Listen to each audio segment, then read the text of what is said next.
पढ़े लिखे से क्या मतलब होता भाई? केजरीवाल ने खुद बता दिया, पढ़ाई लिखाई छोड़िए तो इनकम टैक्स का अधिकारी है।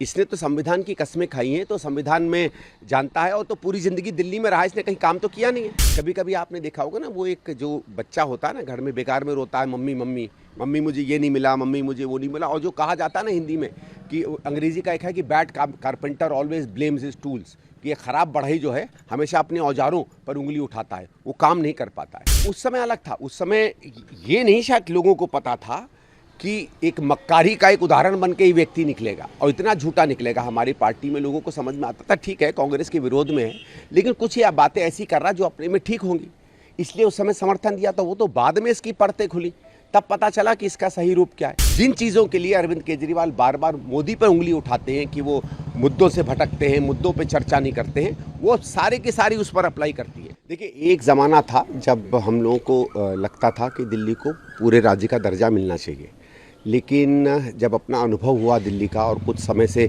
दिल्ली किस तरीके से चल रही उसको देखा है, तो जो अभी जिस तरीके से शक्तियों का, पावर्स का डिवीज़न है भारत सरकार में और दिल्ली सरकार में, इसमें बहुत ज़्यादा परिवर्तन की ज़रूरत नहीं है। इसके साथ भी बहुत अच्छे काम हुए हैं, दिल्ली में बेहतरीन काम हुए हैं। सिर्फ जो सत्ता के दुरुपयोग वाली जो बातें होती हैं, ट्रांसफ़र करना, पोस्टिंग करना, एंटी करप्शन बांच से अपने आप को बचाना, ये सब अधिकार जो केजरीवाल चाह रहे हैं, ये कहीं भी नैतिक मुझे नहीं दिखता है। मेरे हिसाब से जो आज की परिस्थिति है वो ओवरऑल अगर आप माने तो दिल्ली के हित की है। हाँ, कुछ चीज़ें जैसे हम लोग पहले भी कहते थे कि ट्रैफिक पुलिस जैसे है भाई, अगर ट्रांसपोर्ट दिल्ली के पास है तो ट्रैफिक पुलिस अगर आ जाए तो कोई बुरी बात नहीं होगी। ऐसे करके कुछ चीज़ों का आप विभाजन कर सकते हैं। कुछ आपको काम की प्रक्रियाओं में कभी कभी लगे कि कोई दिक्कत हो रही है तो वो कर लीजिए। दूसरा एक और चीज़ है जो हम लोगों को हमेशा लगता है कि एक जो संस्था है दिल्ली में, जो है तो बहुत, जिसके पास पैसा बहुत है, जिसके पास ज़मीन बहुत है, पर जिसने पिछले 25-30 सालों में उस तरीके का काम नहीं किया जो दिल्ली को काम करना चाहिए, वो डीडीए है। तो डीडीए को भी ज़्यादा जवाबदेही बनाना, डीडीए के अंदर भ्रष्टाचार भी काफ़ी दिखता है, उसको भी थोड़ा कम करना, और दिल्ली सरकार को जब ज़मीन की ज़रूरत पड़े और चीज़ें, वैसे कोई बहुत ज़्यादा दिक्कत नहीं होती है उसमें, लेकिन इन चीज़ों के एक सामंजस्य की बात अगर बन जाए तो कोई बुराई नहीं होगी। तो मेरा ये है कि आप उसको विभाग दर के देखें, लेकिन उसमें देखो दिक्कत क्या है कि अरविंद केजरीवाल जैसा व्यक्ति केवल अपना और अपने पार्टी के राजनीतिक भविष्य और सत्ता को देखेगा, पैसे को देखेगा, दुरुपयोग को देखेगा। तो उस जैसे व्यक्ति से अगर कोई फीडबैक आता है तो उसको हम लोगों को गंभीरता से नहीं लेना चाहिए। 2-3 बार इस पर कमेटियां बनी हैं, इसमें एक आध बार और बना दें, और ये देखें कि जो हित की बात है, दिल्ली के लोगों की हित की बात, वो बेहतर तरीके से चले। लेकिन पूर्ण राज्य के दर्जे को आज की परिस्थिति में मैं समझता हूँ कम से कम ये कोई उचित नहीं है, और ना ही इसका मैं समर्थन करूँगा। लेकिन सर, मेरी उत्सुकता एक सवाल को लेकर है कि केजरीवाल साहब एक पढ़े लिखे नेता हैं, उनको संविधान, दिल्ली को क्या स्टेटस है नहीं है, इन सब चीज़ों को ध्यान में रखते हुए वो डेवलपमेंट के हार्ड कोर इशू, ऑनेस्टी के हार्ड कोर इशू को लेकर राजनीति में आए और सत्तासीन हुए। लेकिन अब जो मुद्दे उठाए जा रहे हैं वो उन मुद्दों से अलग है। दिल्ली को पूर्ण राज्य का दर्जा मिलना, अधिकारों में कटौती बढ़ोतरी। देखिए, पहली चीज़ तो पढ़े लिखे का मतलब ये नहीं है कि आपको जानते हो। पढ़े लिखे एक डिग्री होती है, ये तो ये कुछ ज़रूरत से ज़्यादा होता है कि बड़ा पढ़ा लिखा है। पढ़े लिखे से क्या मतलब होता भाई? केजरीवाल ने खुद बता दिया, पढ़ाई लिखाई छोड़िए तो इनकम टैक्स का अधिकारी है। इसने तो संविधान की कस्में खाई हैं, तो संविधान में जानता है, और तो पूरी ज़िंदगी दिल्ली में रहा, इसने कहीं काम तो किया नहीं है। दिल्ली रहकर भी जो आदमी दिल्ली की व्यवस्था नहीं समझता है, उसके बावजूद झूठे वादे करता है और फिर सत्ता में आ जाता है, तो उसका कोई पढ़ाई लिखाई से लेना देना नहीं है। ये कोरी राजनीति करता है। और इसके मुद्दे तो छूटने ही थे ना भाई, जब विकास आप नहीं करोगे, सारा पैसा मुफ्तखोरी में डाल दोगे।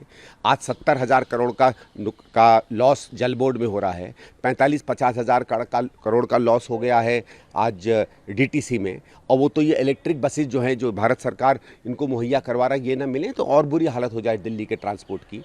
आज आपकी मेट्रो जो हमारे समय में चालू हुई थी, वो तक अभी तक पूरी नहीं हो पाई हैं। नई मेट्रोज़ के निर्माण की तो बात छोड़ दो, तो वो सब अलग बात है। ये इसलिए इन मुद्दों पे आ रहा है कि कभी भी एक नेता जब सत्ता पे काबिज हो जाता है और उसका झूठ पकड़ा जाता है, और जिन चीज़ों के कारण वो आया वो सब के सब गलत और झूठी दिखती हैं, तो फिर वो नए मुद्दों पे जो है पूरा ध्यान भटकाने की कोशिश करता है। जिन चीज़ों के लिए अरविंद केजरीवाल बार बार मोदी पर उंगली उठाते हैं कि वो मुद्दों से भटकते हैं, मुद्दों पर चर्चा नहीं करते हैं, वो सारे की सारी उस पर अप्लाई करती है।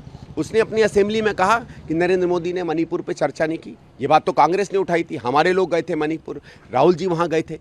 लेकिन आपने क्या कभी भी दिल्ली के विकास के मुद्दे पर चर्चा की है दिल्ली असेंबली में? जो बात बीजेपी भी कहती है, हम लोग भी उस बात को बार बार कहते हैं। दुर्भाग्य से हमारा कोई विधायक नहीं है, ठीक है, दिल्ली के लोग नहीं चाहते कि हम संसद में जाकर उनकी बात, विधानसभा में जाके उनकी बात रखें। लेकिन जो गए हैं वो भी जब रखना चाहते हो तो ये मौका थोड़ी देता है। और इसीलिए क्योंकि अगर चर्चा नहीं होगी तो फिर आपकी बात छुप सकती है, आपकी कमियां छुप सकती हैं। और इसीलिए अब ये नया है, मुझे पावर दे दो, मुझे शक्ति दे दो, मुझे ये दे दो, मुझे वो दे दो, मुझे काम नहीं करने दे रहे। कभी कभी आपने देखा होगा ना, वो एक जो बच्चा होता है ना घर में, बेकार में रोता है, मम्मी मम्मी मम्मी मुझे ये नहीं मिला, मम्मी मुझे वो नहीं मिला। और जो कहा जाता है ना हिंदी में कि अंग्रेजी का एक है कि bad carpenter always blames his tools, कि ये ख़राब बढ़ई जो है हमेशा अपने औजारों पर उंगली उठाता है, वो काम नहीं कर पाता है। तो जब आप काम ही नहीं कर पाए हो, जब ऊपर से नीचे आप धीरे धीरे फेल होते जा रहे हो, तो किस चीज़ पे मुद्दे भटकाओगे? इस बच्चे को पाल पोस के बड़ा कौन कर रहा है? पहला समर्थन आपने दिया, फिर अलायंस में आप गए। नहीं देखिए, उस समय अलग था। उस समय ये नहीं शायद लोगों को पता था कि एक मक्कारी का एक उदाहरण बन के ही व्यक्ति निकलेगा और इतना झूठा निकलेगा। हमारी पार्टी में लोगों को समझ में आता था, ठीक है कांग्रेस के विरोध में है, लेकिन कुछ ये बातें ऐसी कर रहा जो अपने में ठीक होंगी, इसलिए उस समय समर्थन दिया था। वो तो बाद में इसकी परतें खुली, तब पता चला कि इसका सही रूप क्या है। वो कह रहे हैं हम चुनाव ही लड़ेंगे स्टेटहुड के। लड़ लें। आप कह रहे हैं इसकी जरूरत, मेरे हिसाब से इसकी जरूरत नहीं है। तो गठबंधन धरातल पे कैसे? नहीं भाई देखिए, गठबंधन पार्टी करती है और ठीक है, गठबंधन में हर व्यक्ति अपने मुद्दे रखता। अगर गठबंधन होगा तो एक कॉमन मिनिमम प्रोग्राम पर होगा, जो एक कॉमन मिनिमम प्रोग्राम माना जाता है। उसके बाद कोई पार्टी अपने किसी इलाके में कोई और चीज़ कहना चाहे, वो उसको कोई मनाही थोड़ी है। एक अगर गठबंधन होगा दिल्ली में तो एक कॉमन मिनिमम प्रोग्राम पर होगा, जो इंडिया का प्रोग्राम होगा, उसमें राष्ट्रीय मुद्दे आएंगे क्योंकि ये राष्ट्र स्तर की बात है। उसमें अगर हमारी पार्टी या और पार्टियां चाहती हैं कि राज्यों के अधिकारों की भी बात की चर्चा हो तो वो लोग रख सकते हैं। हम अपनी बात रखेंगे अपनी हाईकमांड के सामने। राजस्थान के प्रभारी जो आम आदमी पार्टी के हैं और आपके पूर्व नेता महाबल मिश्रा के पुत्र हैं, उन्होंने ऐलान किया कि मैं केजरीवाल साहब के पास रिपोर्ट प्रेजेंट करूंगा, हम राजस्थान में सभी सीटों पर चुनाव लड़ेंगे। तो नहीं, वो तो सभी सीटें जीत भी रहे हैं वहाँ, उसमें तो कुछ ऐसा नहीं है। वो तो मेरे ख्याल से आम आदमी पार्टी हो सकता है सारी सीटें राजस्थान में भी जीत रही हो, मध्य प्रदेश में भी जीत रही हो, छत्तीसगढ़ में भी जीत रही हो, जिस तरह कर्नाटक में जीत गई, जिस तरह उत्तराखंड में जीत गई। ये तो इनकी ब्लैकमेलिंग का तौर तरीका होता है और ये ब्लैकमेलिंग करते हैं। अब देखो ऐसा है ना, इनका ये क्या होता है कि केजरीवाल कोई बात करते हैं, इनके स्थानीय लोग कोई बात करते हैं, तो ठीक है आप अपना लड़ना चाहते हो लड़ो। और मेरा ये होगा कि अगर आप लड़ोगे तो फिर जो आप सवाल पूछ रहे हैं कि फिर शीर्ष नेतृत्व इस बात को देखेगा कि फिर गठबंधन में इनकी आवश्यकता है कि नहीं है। तो गठबंधन को लेकर एक आदर्श विचार और व्यवहार भी होता है, उसका पालन करना। आदर्श इनसे कहाँ लग गया? ये तो शब्द आप इनके साथ लगा ही नहीं सकते। मुझे लगता है अगर किसी ने कह दिया अरविंद केजरीवाल को कि आप में कोई आदर्श है तो उन बेचारों को रात को नींद नहीं आएगी।